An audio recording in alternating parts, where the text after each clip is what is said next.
अस्सलाम वालेकुम जी। अगर आपको लगता है कि आपके घर में चिकन एक बीमारी जो कि डिक्लेयर कर दी गई है, अगर ये बीमारी नहीं बनती बल्कि उसकी जगह मटन और बीफ इस्तेमाल होता है, तो क्या क्या हो सकता है, ये हम आज की इस वीडियो में डिस्कस करने वाले हैं। एक्चुअली मेरे पास क्लाइंट्स जब आते हैं वो आके कहते हैं कि ये बीमारी खाने से बेहतर है कम खा लो, लेकिन जब खाना है मटन बीफ, महीने में एक दफा पका लेंगे, आधी दफा पका लेंगे, 2 महीने में एक दफा पका लेंगे, लेकिन मटन या बीफ ही खाएंगे। चिकन सस्ता है लेकिन ये निरी बीमारी है। लिटरली पेशेंट्स ऐसे कहते हैं। चिकन का किसी भी बीमारी से कोई ताल्लुक नहीं है। इस बात पे मैंने कई दफा बात की और आगे से लोग कहते हैं जी आपको पैसे दिए हैं मुर्गियों वालों ने, काश ये ऐसा होता तो मैं आज अंबानी ना बनी हुई होती। नहीं, ऐसा नहीं है, बिल्कुल पैसे नहीं दिए हुए। अगर आप रिसर्च पढ़ें, इनफैक्ट अगर आप पाकिस्तान, इंडिया, बांग्लादेश और नेपाल से बाहर जाके देखें तो वहां पे इन चीजों पे डॉक्टर्स हंसते हैं। मेरे दुबई के पेशेंट्स कहते हैं कि हमें पीसीओएस है तो डॉक्टर ने हमें डेयरी मना किया या डॉक्टर ने हमें ये मुर्गी मना किया। तो मैं पूछती हूँ आपका डॉक्टर कहाँ का है, तो वो कहते हैं पाकिस्तान का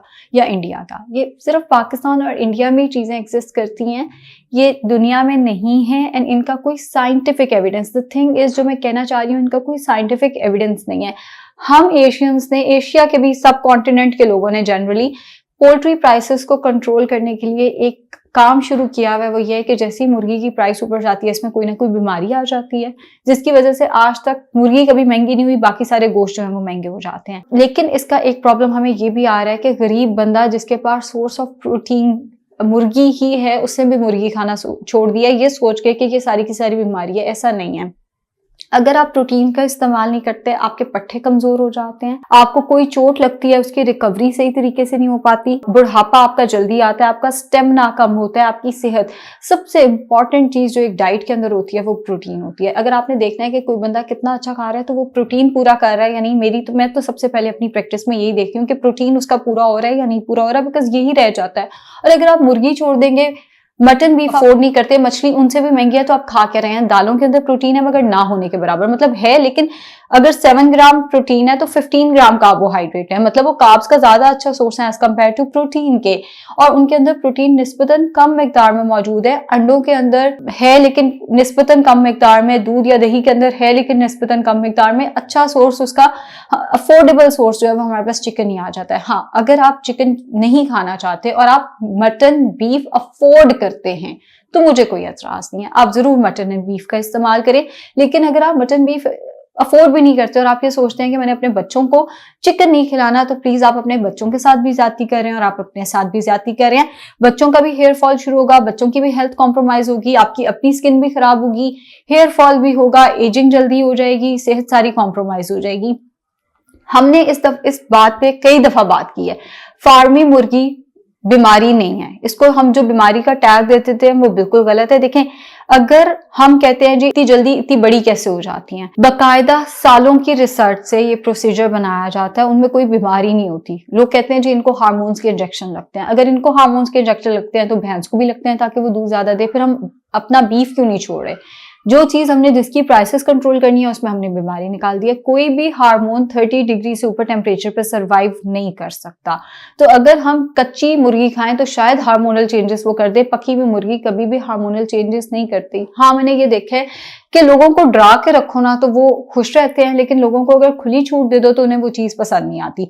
अगर डरा के मैं रखना चाहूँ, मैं आप लोगों को कहती हूँ प्लीज पोल्ट्री छोड़ दें, ये भी होगा, चेहरे पे बाल भी निकल आएंगे, फीमेल के हार्मोन्स डिस्टर्ब हो जाएंगे, कल को इनफर्टिलिटी का इशू आएगा, घर बर्बाद हो जाएंगे। ऐसा नहीं है। जब एक चीज सच ही नहीं है तो मैं वो क्यों आप लोगों को बताऊं?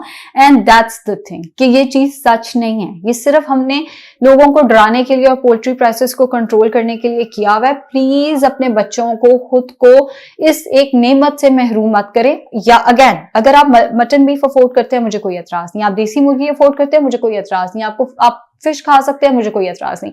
लेकिन अगर आप ये 4 सोर्सेज ऑफ प्रोटीन अफोर्ड नहीं करते और आप फिर भी अपने बच्चों को फार्मी मुर्गी नहीं दे रहे, देसी दे दे, नहीं दे सकते फार्मी दे। अगर आप फिर भी अपने आप को या अपने बच्चों को स्टाफ कर रहे हैं या महरूम कर रहे हैं, स्टाफ तो नहीं, खैर महरूम कर रहे हैं इस नेमत से, तो ये आप अपने साथ एंड अपने बच्चों के साथ जाती कर रहे हैं। अब अगर मटन बीफ का ज्यादा इस्तेमाल की बात की जाए, वो कोलेस्ट्रॉल की वजह बनता है, उसमें चर्बी ज्यादा है, वो यूरिक एसिड की वजह बनता है। कई लोगों का यूरिक एसिड हाई होता है लेकिन वो मटन बीफ के अलावा कुछ खाने को तैयार नहीं है, बिकॉज मुर्गी के अंदर तो बीमारी है और मछली से हमें स्मेल आ जाती है। फैटी लिवर में मैं मटन बीफ रोक देती हूँ। एज ए सेड, इसमें फैट परसेंटेज ज्यादा होती है। कई लोगों का ब्लड प्रेशर जो है वो जब इसको बहुत ज्यादा नमकियात में बना के खाते हैं, कई लोगों का ब्लड प्रेशर मटन बीफ से हाई हो रहा होता है, लेकिन वो मटन बीफ छोड़ने को तैयार नहीं होते। छोड़े ना, हर चीज को मॉडरेशन में लेके आए। एंड अगर हम मॉडरेशन की बात करते हैं तो उसमें चिकन का एक पूरा सेक्शन होता है कि आपको व्हाइट मीट इतना इस्तेमाल जरूर करना चाहिए, तो एटलीस्ट उतना इस्तेमाल जरूर करें। एंड जब हम डाइटिंग की भी बात करते हैं तो कई लोग चिकन इस्तेमाल नहीं करते और उस वजह से वो डाइटिंग कर ही नहीं पा रहे होते कि चिकन तो इनफैक्ट मैंने एक वेटनरी डॉक्टर को ये कहते सुना और that was the biggest disappointment. Veterinary doctor मुझे ये कह रहा है कि चिकन की निस्बत मटन नहीं बेहतर, चिकन को तो कहते हैं। मैंने कहा डॉक्टर साहब आपको क्या हो गया आप फिर मैंने जब उनसे साइंस की बात की तो कहते हैं हाँ जी आप सही कह रही हैं। बिकॉज हम सोचते नहीं है, हम बड़ों से सुनते हैं और हम उसी पे, चाहे हमारी पढ़ाई जो मर्जी कहती है, हमने बड़े से सुना और उसी बात को मान के बस उसी चीज पे हम आगे लग जाते हैं। वो डॉक्टर साहब प्रैक्टिस नहीं कर रहे। पोल्ट्री फार्म्स पे अगर वो प्रैक्टिस कर रहे होते तो शायद उनको पता होता, लेकिन जो बंदा प्रैक्टिस नहीं कर रहा उसने बड़ों से सुना, उसने डॉक्टरों से सुना। डॉक्टर्स, अगेन मैं डॉक्टर्स की बहुत रिस्पेक्ट करती हूँ, लेकिन हर कोई गलत हो सकता है। मैं भी गलत हो जाती हूँ, कई जगहों पे मैं गलत बात कह देती हूँ और फिर मैंने कई दफा उसके लिए अपोलोजाइज किया। जैसे मैं कहती थी सरसों के तेल को इस्तेमाल करो, मैंने अपोलोजाइज किया। मैं कहती थी एग योक में कोलेस्ट्रॉल ज्यादा है, मैंने अपोलोजाइज किया। इसी तरह डॉक्टर भी कभी कभी कुछ गलत कह जाते हैं। मैं फिर कह रही हूँ इस पर कोई साइंटिफिक एविडेंस नहीं है। शुक्रिया।